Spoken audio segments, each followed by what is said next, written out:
Hello po mga kapatid, isang pinagpalang umaga na naman po sa inyong lahat mga kapatid. Pinagpala tayo dahil muli na naman tayong makakapakinig ng salita ng ating Diyos. Pero bago ako mag-start mga kapatid, ay tayo muna ay mananalangin. Lalapit muna tayo sa ating Diyos na samahan tayo at turuan ng ating Diyos. Magsiyuko tayo. Yes, O God, aming Diyos na makapangyarihan sa lahat, aming Diyos na banal, muli ka namin pinupuri at pinasasalamatan. Maraming salamat muli, O God, dahil sa umagang ito, una sa lahat, ginising mo kami ng maayos at malakas ang katawan. Binigyan na naman ng isang pagkakataon para magawa namin ang mga dapat namin gawin. Lord, I pray na lahat ng aming mga gagawin ngayong araw na ito, Lord, ay maging maayos, tama, mabuti, at nakalulugod po sa iyo, Lord God. At Father God, salamat din sa pagkakataong ito na ipinagkaloob mo na kami po ay makapakinig na naman ng iyong mga makapangyarihan salita. Lord, muli mo pong buksan yung aming mga puso at isipan para lubusan namin maintindihan ang iyong mga sasabihin ngayong umagang ito. Turuan mo rin ako, Lord God. Turuan, gabayan, para lahat ng aking sasabihin ay galing lamang po sa iyong salita, O Diyos. Maraming salamat po, and Lord, kiniklaim namin na tagumpay ang aming gawain ito. Dahil ito'y gawain na para sa inyo at ito po'y gusto mong ginagawa ng lahat ng tao. Kaya muli, maraming salamat sa iyo, O Diyos naming Diyos na makapangyarihan sa lahat. Pinupuri ka namin, pinasasalamatan, sinasamba ka namin sa tanging pangalan ng aming Panginoong Yesus na aming tagapagligtas. Lahat tayo ay magsabi ng Amen and Amen po, Amen. At ito po ang aking channel.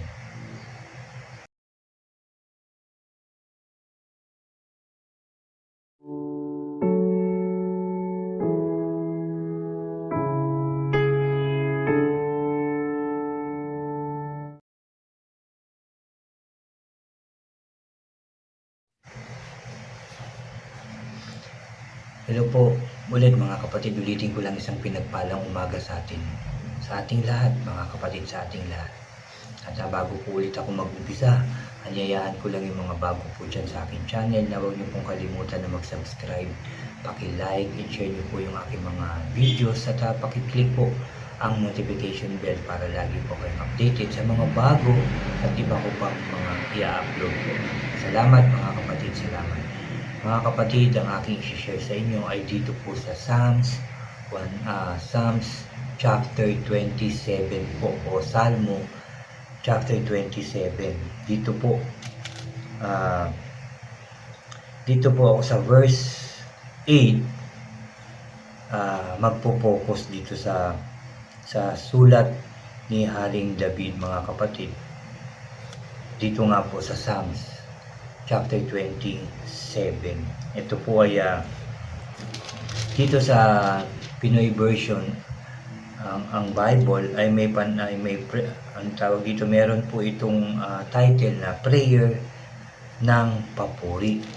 Pero hindi ko na po ito babasahin lahat. Kung gusto nyo po, ito ibalikan nyo at basahin nyo po lahat. Dito po ako magpo-focus sa verse 8. Ang sabi po dito, Panginoon, hinihipo niyo ang aking puso na lumapit sa inyo, kaya narito ako lumalapit sa inyo. Yan po ang sabi ni Haring David sa verse 8 na po. At dito nga po sa ang Biblia, ang Bible Pinoy version, sabi po dito sa verse 8, sabi mo, halika, lumapit ka sa akin. Sumagot ako, yes Lord, papunta na ako. Yan po. At dito sa isang salin nga po, yung binasa ko kanina, Panginoon, hinihipo niyo ang aking puso na lumapit sa inyo, kaya narito ako lumalapit sa inyo. Ganoon, matatanong nyo, paano hinihipo ng Diyos yung ating mga puso? Maraming bagay, maraming paraan yung paghipo ng Diyos sa ating mga puso. Para ano? Para lumapit sa Kanya, kagaya ni Haring David. Hinihipo nyo ang aking puso na lumapit sa inyo. Ito'y sa pamamagitan ng pakikinig natin ng salita ng ating Diyos. Sa pamamagitan ng pagbabasa natin ng salita ng ating Diyos. Kapag kami nag-share sa atin na Word of God, yan po yung pamamaraan ng Diyos na hipuin niya yung ating puso para tayo ay lapitan. At marami pang iba. I remember back here, maraming taon na ang lumipas, mga kapatid, at naglalakad ako noon sa Makati at may nag-abot sa akin ng Bible. Po.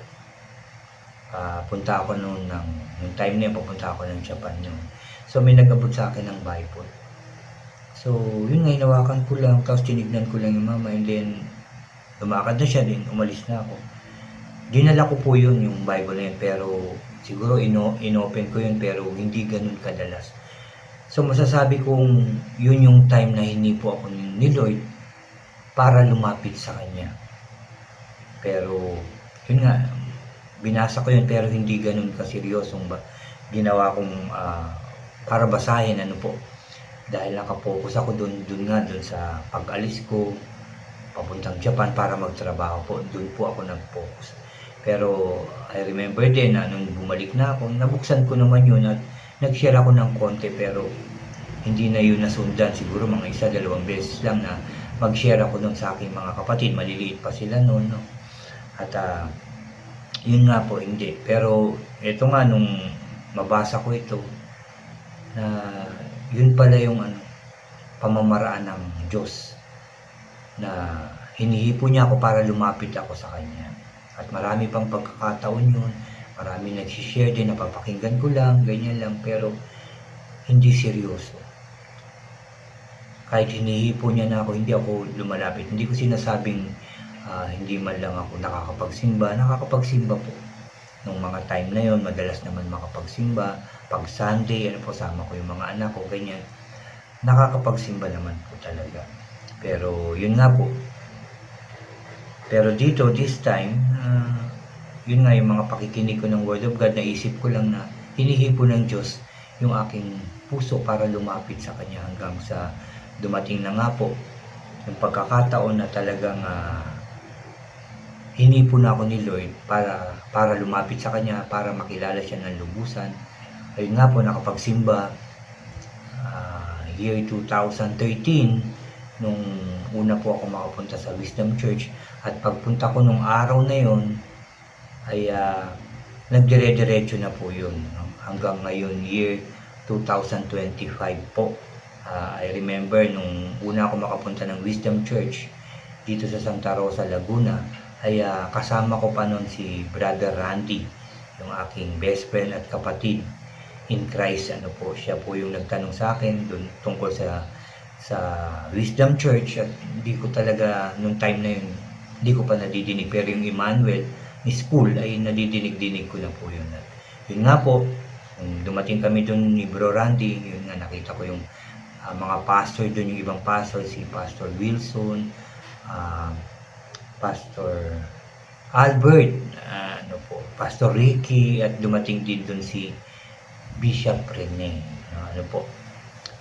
Yun nga po yung una, at tuloy-tuloy na ako'y nasa Wisdom Church hanggang ngayon. So yun po yung paghipunan ng Diyos sa akin.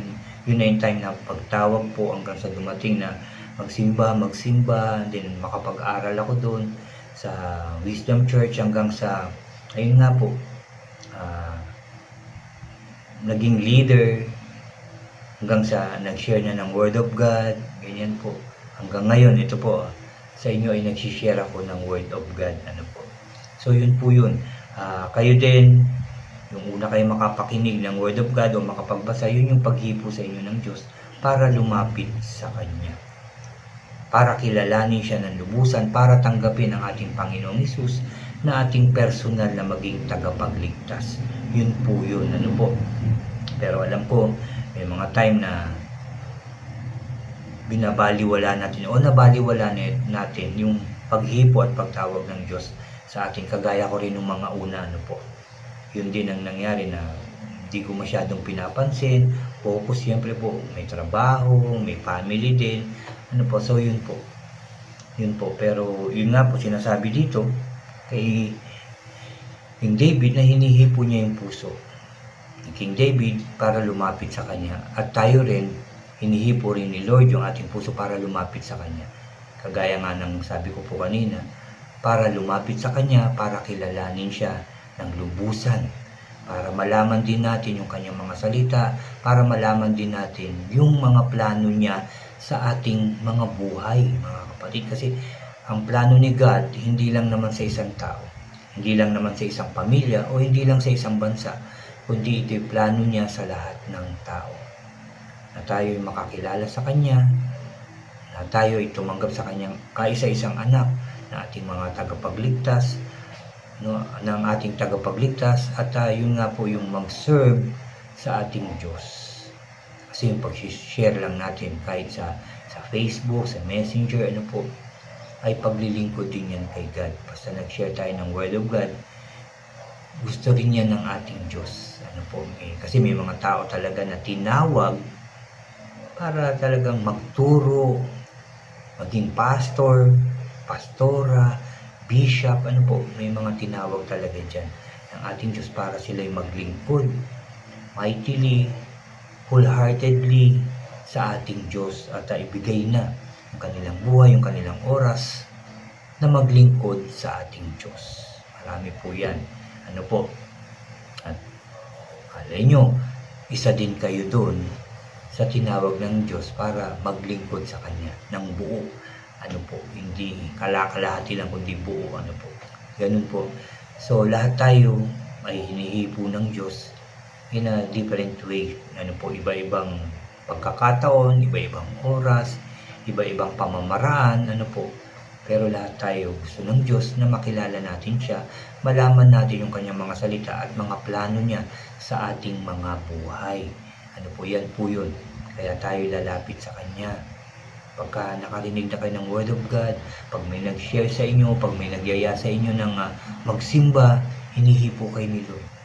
Kapag may nagyaya din sa inyo na mag-open ng gawain, yung Bible study, ano po, yung cell group, ay tanggapin nyo po yun. Uuhan nyo po kagad yan. Kasi yun na yung paghipo, pagtawag, at paglapit natin sa Diyos. At yun na rin ang umpisa para makilala natin siya ng lubusan at para malaman natin yung kanyang mga plano sa ating mga buhay, at yun na yung pagkakataon na matanggap natin yung pagpapala na para sa atin. Ano po, yan po yun, mga kapatid. Hindi porke nagyayaya ng Bible study sa inyo or nagyayaya na magsimba kayo para magparami. Hindi po. Yun po yung pamamaraan ng ating Diyos para lumapit sa Kanya. Yun nga, sabi ko, para makilala siya ng lubusan. Kaya uuuhan natin yan. Kasi si Lord ang may kagustuhan nun, mga kapatid. Ano po? Yun po, yung pagtawag, yun po, yung paghipo, at oras o panahon na para tayo ay lumapit sa ating Diyos, mga kapatid. Yan po yung tinuturo, yan po yung sinasabi sa atin ng Diyos ngayong umagang ito, mga kapatid. No, kaya sabi niya, at sumagot ako, yes Lord, papunta na ako. Ano na po yung sagot niyo ngayon? Ngayon nalaman na natin na kaya pala tayo nakakapakinig ng Word of God, kaya pala bigla tayo makakapagbasa ng Word of God sa ating mga Facebook o Messenger. Yun na po yung sign na tayo po ay hinihipo ng Diyos para lumapit sa Kanya. Ano po kaya ang sagot nyo? I pray ang sagot nyo ay yes. Lord, lalapit na po ako. I pray ganyan po tayong lahat na sasagot sa ating Diyos. Kasi alam nyo, kaya tayo pinapalapit ni God, kaya tayo tinatawag ng ating Diyos. Gusto ng Diyos kasi yung intimate relationship natin sa Kanya. At gusto rin ni Lord mapatawad yung ating mga kasalanan. Kasi kung hindi tayo lalapit, hindi tayo hihingi ng tawad personally sa Diyos, na tayo mismo yung hihingi ng tawad, hindi tayo mapapatawad eh. Hindi magiging maayos yung ating pamumuhay. Kaya lalapit tayo sa ating Diyos, hihingi ng tawad sa ating mga kasalanan. Hindi na babalikan ng mga kasalanan yan. Susunod na sa mga utos at mga tuntunin ng ating Diyos. Pag ginawa natin yan, syempre, yung relationship natin kay Lord ay mas magiging maganda, mas magiging maayos. Hindi lang yung relationship, kundi yung buhay natin, yung family natin, magiging maayos yan. Lalo na pag sinusunod natin na magsimba talaga tayo, makinig tayo ng Word of God, magbasa tayo ng Word of God, gumawa tayo ng mabuti sa ating kapwa, tumulong tayo na kahit paminsan, tayo yung nangangailangan ng tulong. Kasi kung ikaw ay nangangailangan ng tulong, at galing sa puso na ikaw ay tumulong din, nakita ng Diyos yan. Nakikita yan ni Lord. At siya ang bahala sa lahat ng iyong pangangailangan. Pangako din yan ni Lord. Kaya huwag tayo mag-iisip na hindi maganda, na tumulong ako, nawalan tuloy ako ng pera. Wag. Kasi yun ang gusto ni God. Kaya ka ginagamit ng Diyos para maging pagpapala sa iba, para pagpalain ka naman niya. Di ba po? Kasi pag ang Diyos ang nagbigay ng pagpapala, yan ay siksik, liglig at umaapaw na pagpapala. Kahit hindi mo hingin, ibibigay yan ng Diyos sa inyo. Kasi ang Diyos ay mabuti, ang Diyos ay mapagmahal, at ang Diyos ay mapagpala. Tatandaan po natin yan, mga kapatid. Di ba napakaganda po ng sinabi ng ating Diyos? Kaya tayo po ay lalapit na. Hindi na tayo, naku, marami akong gagawin. Naku, kasi ganito. Kasi may lakad ako, may pupuntahan ako. Kasi pagod na pagod ako, magpapahinga ako. Pakinggan din po natin. Ramdamin po natin. Kasi baka ngayon mismo, hinihipo na tayo ng ating Diyos. Nakilalanin siya ng lubusan. Na lumapit sa Kanya dahil gustong-gusto niya na magkaroon tayo ng maayos na relationship sa Kanya, at gustong-gusto niya na ipagkaloob sa atin, ibigay sa atin yung Kanyang pagpapala na nakatabi na Gusto na ni God, pero inaantay lang ni Lord na lumapit tayo sa Kanya. Yun lang po yun. At sigurado ko ibibigay na ng Diyos yung para sa iyo, sa akin, at para sa ating lahat. Dahil nagmamahal ang Diyos, dahil sa sobrang niyang pagmamahal sa atin, di ba? Pinigay niya ang kaisa-isa niyang anak para sa ating lahat. At sa sobrang niyang pagmamahal sa atin, lagi siya nag-iintay sa atin na lumapit sa Kanya na galing sa ating mga puso.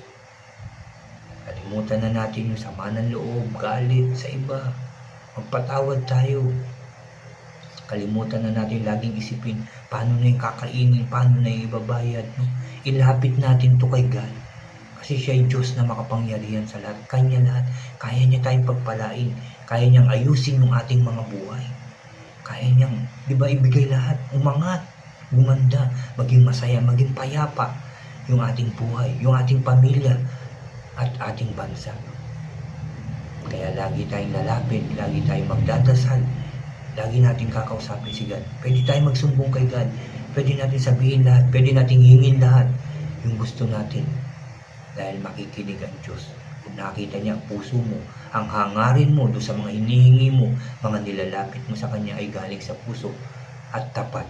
Sigurado ko, ang iyong hinihingi o baka hihingin mo pa lang, ibibigay na sa iyo ni Lord. Amen, di ba? Amen po. Ganyan kasi ang Diyos. Ganyan ang Diyos sa lahat ng tao. Ulitin ko lang, hindi siya namimili. Lahat tayo tinatawag niya, lahat tayo hinihipo. Kung nga lang talagang ang iba, sabihin na natin, sorry sa salita, pero tayo'y matigas ang ulo. Ayaw natin. Gusto natin yung gusto talaga natin gawin. Ayaw natin yung mga paghipo, pagtawag.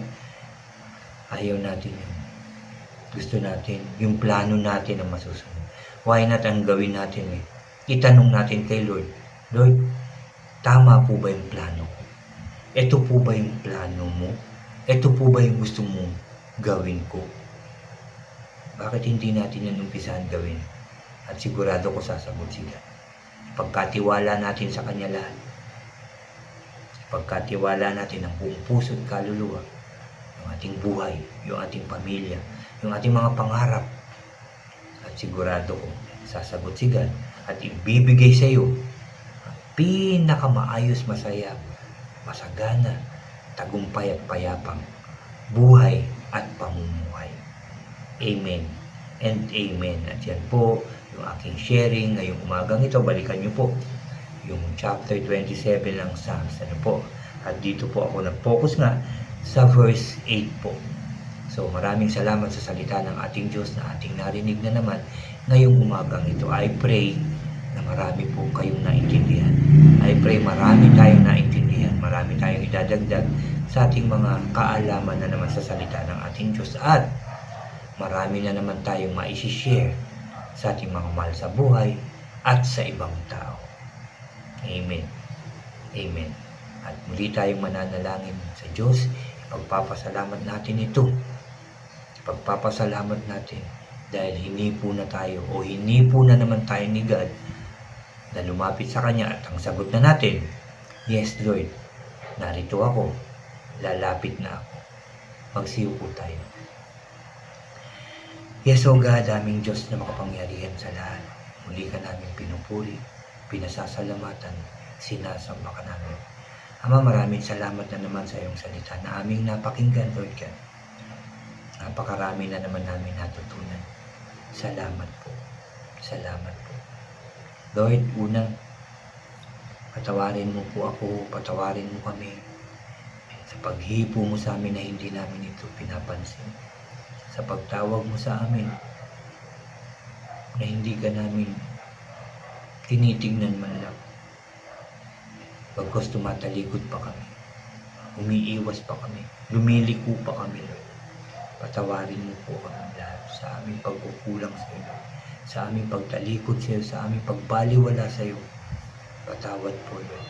Sampu ng aking mga mahal sa buhay, aking mga kapatid sa pananampalataya at lahat ng tao, Lord. Patawarin mo po kami lahat. Lord, I pray na sa oras na to, na hinipo mo na naman yung aming mga puso. Pinalalapit mo na naman kami. Lord, sasagot na po kami, Lord. Yes, Lord, narito ako. Lalapit na po ako. Kaya, Lord, I pray na samahan mo kami, gabayan mo kami, proteksyonan mo kami, Lord, para hindi na kami mapalayo sa iyo. Para hindi na kami lumiko, Lord, kundi maging matuwid na yung aming daraanan. Susunod na kami sa iyo, Lord God. Sa pangalan ng Panginoong Hesus. Lahat kami, Lord. Salamat, Lord, dahil kahit hindi kami karapat-dapat, nahipuin mo at palapitin mo sa iyo. Dahil kami makasalanan, Lord. Pero sa sobrang mong pagmamahal sa amin, Lord, hinipo mo pa rin kami. Pinalapit mo pa rin kami, Lord. Tinawag mo pa rin kami, Lord. Napakabuti mo, Lord. Napakabuti mo po, Lord. Salamat po. Salamat sa iyong pagmamahal. Hindi nagbabago ang iyong pagmamahal. Forever ang iyong pagmamahal sa lahat ng tao. I pray kami rin ay tunay na magmahal sa iyo na buong puso at kaluluwa at buong pag-iisip. Kagaya pa rin ang iyong inuutos, Lord, na mahalin namin ang aming kapwa na kagaya ng pagmamahal namin sa aming sarili. Yan po ang itatak mo sa aming mga puso, Lord. Ang mahalin ka at magmahal ng kapwa. Lord, salamat. Salamat, salamat, salamat sa lahat ng biyaya. Salamat sa kalakasan. Salamat sa pagpapagaling mo sa lahat ng may sakit at karamdaman. Salamat sa pag-ayos mo at pagbuo ng bawat pamilyang nasira at nawasak, Lord. Salamat sa pagbigay mo ng mga trabaho sa mga taong walang trabaho. Salamat sa pagbigay mo rin ng business sa mga tao. I pray na mag-flourish ito at i-bless mo po, God. Salamat po sa pagdinig mo ng aming mga panalangin. Dahil simula sa mga oras na to, sa pagsagot namin ng yes, O God, kami lumalapit sa iyo. Magiging maayos, masaya, masagana, payapa at tagumpay ng aming pamumuhay, ang aming pamilya, ang aming bansa, sa pangalan ng Panginoong Hesus. Maraming salamat po, Lord. I speak blessings, O God. I speak blessings sa lahat ng taong nakikinig, nagsasabuhay ng iyong mga salita, at lahat ng iyong hinipo at lahat ng iyong mga taong lumapit na sa iyo, Lord. Pagpapalain mo po sila ng siksik, liglig at umaapaw. Magiging maayos, masaya, masagana, tagumpay ang kanilang buhay. Malakas ang katawan, laging ligtas, O God. Walang sakit at karamdaman.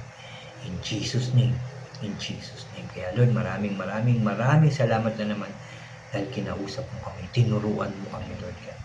Pinaalala mo na naman na kami mahal na mahal mo. Salamat po, salamat po, salamat po. Muli, Lord, muli, at dapat lang na purihin ka, pasalamatan ka ng lahat ng tao. Kaya thank you, Lord. Thank you, Jesus. Thank you, Holy Spirit. Sa katagumpayan ng aming gawain ito, salamat po. Sa pagsama mo sa amin, salamat po. Sa lagi mo pong guidance sa amin, sa loob at labas ng aming tahanan. Ang aming mga mahal sa buhay, nasa trabaho man, nasa school man, nasaan man, Lord. Naniniwala ako na nandyan ang iyong protection. In Jesus' name. In Jesus' name. Thank you, Lord. Thank you, Jesus. Thank you, Holy Spirit. Muli ka namin pinupuri, pinasasalamatan, sinasamba ka namin. Sa tanging pangalan na aming Panginoong Hesus na aming tagapagligtas, lahat tayo ay magsabi ng Amen, Amen, and Amen po, Amen. Narinig ni God ang inyong panalangin. Tanggapin nyo na ang pagpapalang ibibigay sa inyo. God bless po sa inyong lahat at God bless po sa ating lahat.